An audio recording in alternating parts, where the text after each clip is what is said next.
archives Europe 1. 7h18, et oui, c'est l'heure de plonger dans les archives d'Europe 1 maintenant avec Laure d'Autriche. Laure ? Bonjour Oui. Laure, bonjour ma chère Laure. Bonjour Lionel, bonjour à tous. Alors Laure, qui dit saison estivale dit amour de vacances pour certains, histoire naissante pour d'autres. Aujourd'hui, vous avez choisi de nous parler d'amour à travers les archives d'Europe 1, entre témoignages de couples et de célibataires qui cherchent l'âme sœur.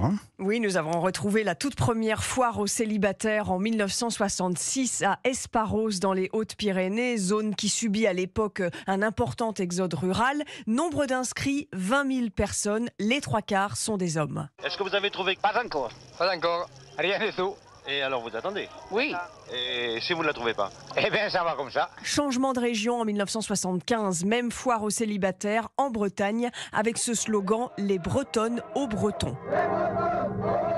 Depuis qu'on a lancé notre affaire, on a reçu des lettres de toute la Bretagne. La plus loin, on l'a reçu du Loir-et-Cher, de Paris, de Rouen, du Havre, on a reçu de partout, excepté de la Corrèze. Alors, ils n'ont pas envie de se marier sans doute. On les laissera comme ils sont. Alors, il y a ceux qui cherchent l'amour et ceux qui l'ont trouvé depuis longtemps. En 1999, Jeanne et Armand Giraud sont les plus vieux mariés de France, 80 ans de mariage, et ils s'aiment comme au premier jour. Et vous n'êtes jamais trop disputés tous les deux?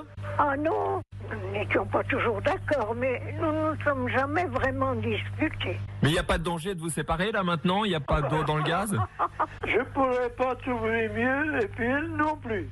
Est-ce que la Saint-Valentin, Laure, est un jour toujours aussi important pour ceux qui témoignent au fil des années sur Europe 1? Oui, souvent, et au moins dans le village de Saint-Valentin, dans l'Indre. En cette année 67, des couples se fiancent le jour de la Saint-Valentin dans la chapelle de ce petit village. Les fiancés vont défiler dans le village, derrière la statue du saint, portée par 4 fiancés. Plus de 50 ans plus tard, 2012, les générations se succèdent, mais ces jeunes filles croient toujours à l'amour romantique, surtout le jour de la Saint-Valentin. Une petite déclaration avec une petite rose à la main. Je l'aime, c'est pour la vie.